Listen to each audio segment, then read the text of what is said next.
केंद्रीय मंत्री नितिन गडकरी ने अपनी ही पार्टी बीजेपी को लेकर एक बड़ा बयान दिया है। उन्होंने कहा है कि बीजेपी कांग्रेस की गलती को ना दोहराए। गडकरी ने कहा कि बीजेपी अलग सोच वाली पार्टी है, इसलिए वह बार बार जनता का विश्वास जीत रही है। अगर हम वही करते रहेंगे जो कांग्रेस करती थी तो उनकी सत्ता से जाने और हमारे आने का कोई मतलब नहीं है। गडकरी ने आगे कहा है कि बीजेपी को इसलिए वैसी गलती नहीं करनी चाहिए जो कांग्रेस करती थी, जिसके कारण उसे सत्ता से बाहर होना पड़ा। नागपुर से लोकसभा सांसद गडकरी ने कहा है कि कांग्रेस की गलतियों के कारण जनता ने बीजेपी को चुना। हमें भ्रष्टाचार मुक्त देश बनाना है और इसके लिए हमारे पास एक योजना होनी चाहिए।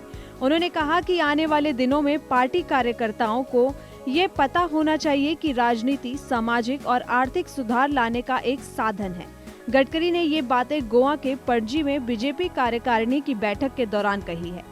अपने 40 मिनट के लंबे भाषण में गडकरी ने बीजेपी के वरिष्ठ नेता लालकृष्ण आडवाणी की उस टिप्पणी का उल्लेख किया जिसमें उन्होंने कहा था, भाजपा एक अलग सोच वाली पार्टी है।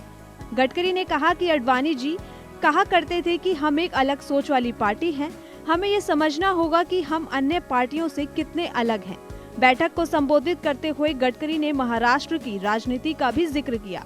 उन्होंने कहा कि महाराष्ट्र में जाति के आधार पर राजनीति करने का चलन है, मगर मैंने ये नहीं करने का फैसला किया है। मैंने लोगों से कहा है कि मैं जात पात की राजनीति नहीं करूंगा। मैं जात पात को नहीं मानता।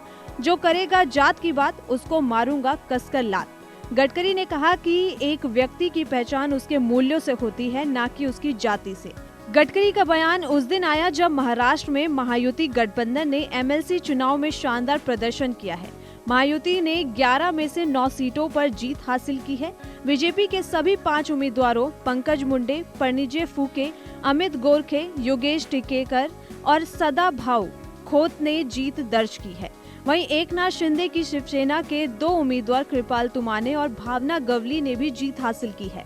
उधर अजीत पवार की अगुवाई वाली एनसीपी के दोनों उम्मीदवार शिवजी राव गर्जे और राजेश विकेटवर चुनाव जीत गए।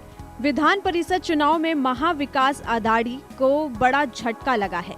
केवल 2 सीट पर जीत हासिल हुई है। उद्धव की शिवसेना के मिलिंद नवारकर और कांग्रेस की प्रज्ञा सातव जीत गई, जबकि शरद पवार समर्थित उम्मीदवार जयंत पाटिल चुनाव हार गए हैं।